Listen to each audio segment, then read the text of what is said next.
In this issue, we will discuss Candide, the masterpiece of the French writer Voltaire, real name François-Marie Arouet, a philosopher and Enlightenment thinker.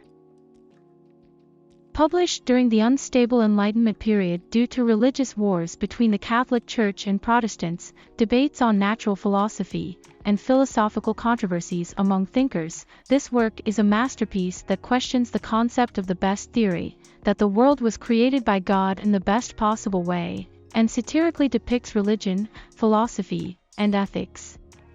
It depicts the main character, Candide, as he encounters various hardships and calamities, questions the notion of the best possible world, and creates his own destiny. This book is a must-read for those who want to think about religion, philosophy, and ethics, and for those who are interested in satirical works of literature. There are four main characters. Candide, a good young man born and raised in the castle of a wealthy noble family. Princess Cunegonde, who dreams of being reunited with Candide after being kicked out of the castle.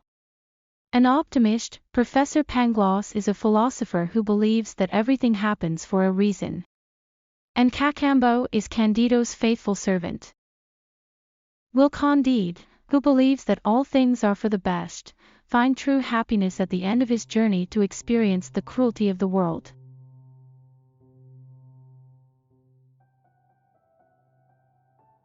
In the castle of Baron Thundertentronckh in Westphalia, Germany, lives a simple young man named Candide. Candide is the son of the Baron's sister and a neighboring nobleman, and secretly adores the beautiful 17-year-old daughter of the Baron, Princess Cunegonde.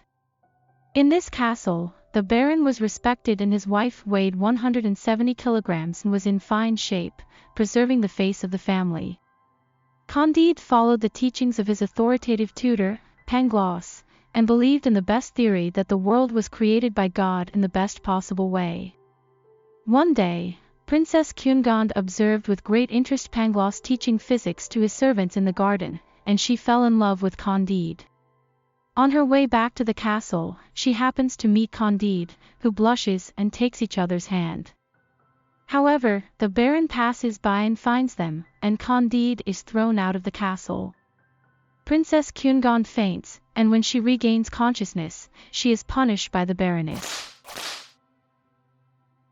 Exiled from his earthly paradise, Candide weeps and walks aimlessly until he is kidnapped by two men he meets on his way and forced to join the Bulgarian army. In the midst of his training, he is forced to choose the method of punishment for his attempted escape. Left with no choice, he chooses the stick-beating punishment, but the pain is too much for him and he wishes to die. Then the Bulgarian king passed by and, realizing that Candido was an ignorant young philosopher, granted him amnesty. Eventually, Candido skillfully hid himself on the battlefield, and when the war was over, he escaped by stepping over the piles of bodies that lay in a pitiful state of disrepair. Unable to bear his hunger, Candide visits the village, trusting in the compassion of the Christian people, but is coldly rejected by them. In the meantime, Candido was saved by a good man, Jacques, a Rebaptist, who gave him the opportunity to work in his factory. The next day, when Candido gives to a beggar he sees on the street, he learns that the beggar is Pangloss, his former teacher. Pangloss reveals that he has syphilis, which he contracted from his maid's daughter Pucket, and that the venereal disease had already spread to the friar and the old countess before it reached him. Candido asks about the best theory, but Pangloss, in his miserable state, still replies, "This disease is also essential for the best of all worlds." Candido asks benevolent Jacques for help, and he pays for Pangloss's treatment. As a result of the treatment, Pangloss lost one eye and one ear, but was hired by Jacques as a bookkeeper. Pangloss tells Candide that Princess Cunegonde, whom Candide is in love with, was attacked and killed by Bulgarian soldiers. Candido faints at this shocking revelation. 2 months later, when Jacques had to go to Lisbon on business, he took Candide and Pangloss aboard his merchant ship to accompany him. On board, Pangloss advocates that reality is best, but Jacques refutes Pangloss' opinion that individual misfortune leads to overall happiness, pointing out that humans create their own disasters. Eventually, just before reaching the port of Lisbon, the ship was shipwrecked due to heavy seas. The ruthless sailor leaves the good man Jacques to die in search of rescue, and together with Candide and Pangloss, the only survivors, they ride the waves to Lisbon, where they encounter a major earthquake. Tearful over the death of their benefactor Jacques, they find food in the rubble and regain their strength, but as the city is devastated, Pangloss speaks of his belief that things could not have been any other way, and engages in an argument with a small man in black, unaware that he is an official of the religious court that controls the heretics. The wise men of the country thought it most effective to burn the heretics at the stake in front of the people so that no more plagues would befall Lisbon.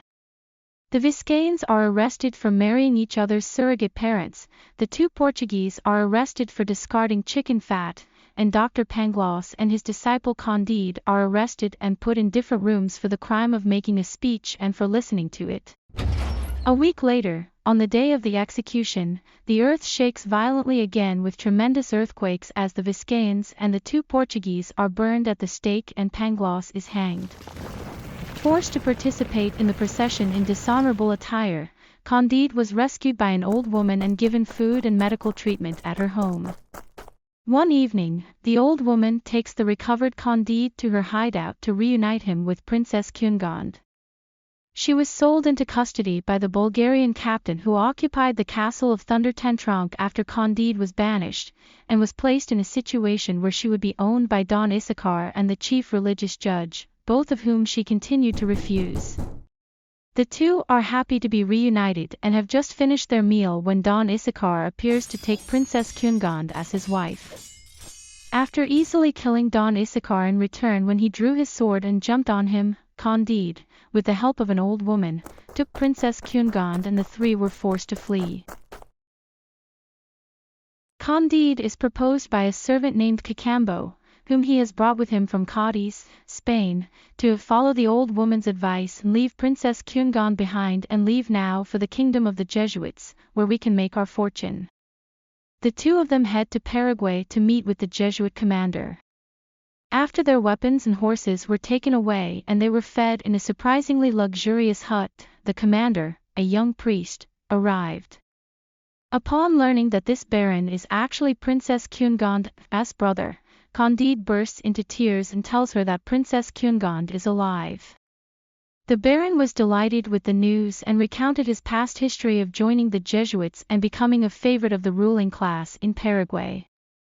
When they learn that Princess Cunegonde is with the governor of Buenos Aires, they discuss their future course of action to retrieve her, but when Candide says he wants to marry her, the baron is furious and draws his sword. Candide quickly pulled out his sword and fought back, slaying the baron. Cacambo dressed a tearful Candide as a Jesuit and together they crossed the border. Candide saves two women from being attacked by monkeys in a meadow, but he and Cacambo are caught by the grenadiers, who mistake them for Jesuits and nearly eat them. Cacambo explained to the grenadiers that Candide was not a priest, but rather an enemy of the Jesuits. When the grenadiers realized that Candide and Cacambo were innocent, they released them and thanked them for their kindness. Candide and Cacambo decide to return to Europe and continue along the river, arriving at a village where children are playing with jewelry. Candide presents the jewel to the royal educators, but they walk away with surprised looks on their faces. Impressed by the good education of the children in this country and their indifference to gold and jewelry, Candide and Cacambo mingle with the people in an inn that resembles a European palace. Free meals were provided at the inn, and a knowledgeable old man told us about this place called El Dorado and how the happy life of the Incas came to be preserved after their destruction. When Candide asked him about religion from a philosophical question, the old man replied, "We just thank God. Because we have already been given everything by God and are satisfied, and we have nothing to ask for." He and Cacambo spend happy times together in the ideal land of El Dorado, but Candide has feelings for Princess Cunegonde and decides to continue his journey to be reunited with her. King El Dorado allows them to return with a load of sheep, food, and gems that have become the country's pebbles, and sends them out of the country in a machine that he has his engineers build. Witnessing the suffering of black slaves during his travels, Candide distrusts the best theory espoused by the church doctrine that the world was created by God in the best possible way, as taught by his mentor Pangloss. They look for a ship to Buenos Aires and negotiate with the Spanish captain about the situation, but Candide is saddened to learn that Princess Cunegonde has become the viceroy's mistress. He proposed a separate trip, leaving Cacambo to negotiate with the viceroy and depart first. Waiting for another captain to appear, Candide meets Meneer Vanderdender, the owner of a large ship in Suriname, and negotiates a boat fare to Venice. Meneer Vanderdender, who would have agreed to 10,000 piastres at first, raises the price further to 20,000 or 30,000, but Candido pays honestly. However, after the two sheep are loaded onto the boat, Meneer Vanderdender is seen fleeing in the boat before Candide can get on board. Lamenting the loss, Candide appealed to a Dutch magistrate, but the fines and consultation fees further increased his losses, and he felt hopeless.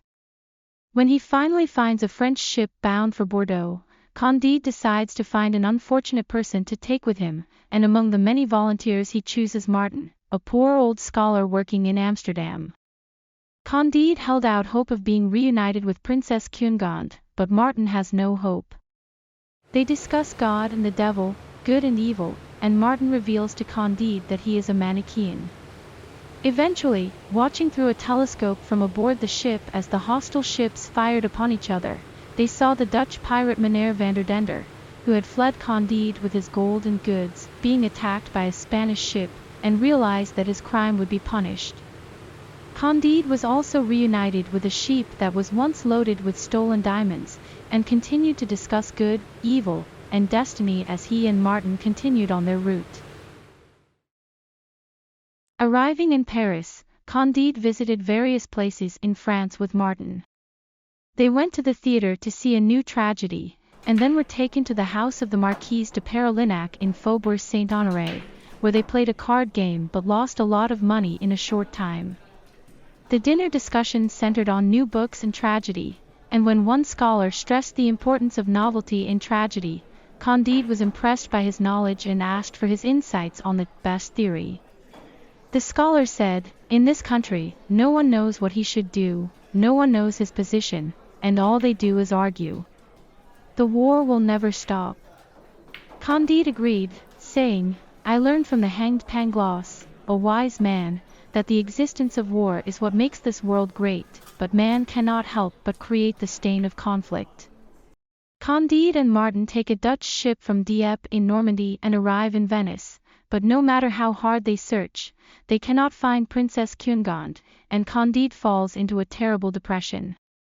With Martin's advice to confront reality, Candide can only miss his happiness in El Dorado. In St. Mark's Square, by chance, Paquette and the youthful Theatinian friar Girofré were frolicking happily. When Candide invited them to dinner, Paquette confided in him about the various hardships of his past, when he had been taken advantage of by the friar and other men. Candide realizes. Martin had been right when he told him, "You are too good a person, and those seemingly happy people must actually be unhappy." Candide is reunited with Cacambo, a slave in a noble Venetian mansion. Candide and Martin were told over a meal with 6 foreigners, each a king of his country, that they had been victims of war and politics, had lost their thrones, and had fled to Venice after exile. Candide, who could not see their poverty, helped them financially but was not interested in them, only wishing to see Princess Cunegonde, who was in Constantinople, as soon as possible. Meanwhile, Cacambo has obtained permission to take Candide and Martin on a ship bound for Constantinople. Once on the ship, Candide is told by Cacambo that Princess Cunegonde has lost her former beauty and is now working as a slave in the Grand Duke's mansion. Candide is shocked, but tries to keep his love for her. As he transfers to a galley rowed by prisoners in the Straits of the Black Sea, Candide notices 2 familiar faces among the convicts. They were Pangloss, a former philosopher whose face was badly swollen from being beaten with a whip, and the brother of Princess Cunegonde, whom he had supposedly killed. Candide sells the diamonds to save them and pays the ransom. Pangloss wept tears of gratitude, and the Baron, brother of the Princess Cunegonde, inquired about his sister's whereabouts. Candide and his crew boarded another galley to rescue Princess Cunegonde and headed for Turkey. On board the ship, Candide, the Baron, Pangloss, Martin, and Cacambo discuss their experiences and debate cause and effect, morality, and natural evil, but Pangloss' view remains the same: everything is for the best in this world of philosophy. They land on the shore of the Sea of Propontis and are reunited with Princess Cunegonde, but her beauty is all gone and she has become ugly. Candide pays a ransom for Cunegonde and the old woman and buys them back from their enslavement. The Baron, the brother of Princess Cunegonde, vehemently opposed the marriage between Candide and his sister, causing Candide, who had no intention of doing so, to decide to marry Princess Cunegonde. Candide consults with Pangloss, Martin, and Cacambo about how to deal with the Baron and decides to put him on board the galley without telling Princess Cunegonde. The scheme was carried out with money and goods to punish the pride of Princess Cunegonde's brother, a Jesuit and German baron. Candide, having lost his fortune, marries Princess Cunegonde and lives on a small farm with his friends, but Princess Cunegonde grows more nagging and ugly by the day. Cacambo is overworked and cursed with bad luck, Pangloss is depressed with no hope of success at the university, and Martin is a firm believer in human misery. All they did was discuss philosophy and morality, but the boredom was insurmountable, and an old woman asked, "Which is more unfortunate, the calamities we have each experienced or sitting here doing nothing?" One day, Paquette and Friar Girofré show up at Candide's farmhouse in a fallen state. They have run out of the money Candide gave them and are even more unhappy. Martin points out to Candide that money does not make people happy, and everyone gets into philosophical discussions again, but true happiness is still not found. Candide and his friends went to a reputable and respected Muslim practitioner in the neighborhood to ask for instruction, and Pangloss attempted to discuss the origin of evil, the nature of the soul, and what is best in this world, but was silently shut out by the Muslim practitioner. On their way back to the small farm they had no choice but to return to. Candide and his friends met a good-natured old Turk and were invited to his home. The old man was tilling his fields with his family, far from boredom, depravity, and poverty. Candide realizes that the old man is happier than any of the kings he has ever met, and as they return to their small farmland, they begin to find meaning in life through their labor.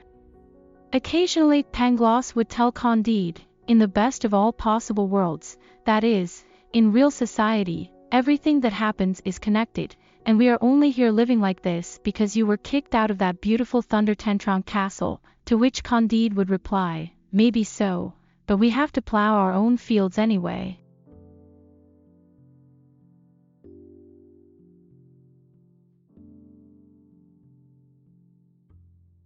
I am but a tiny part of a greater whole.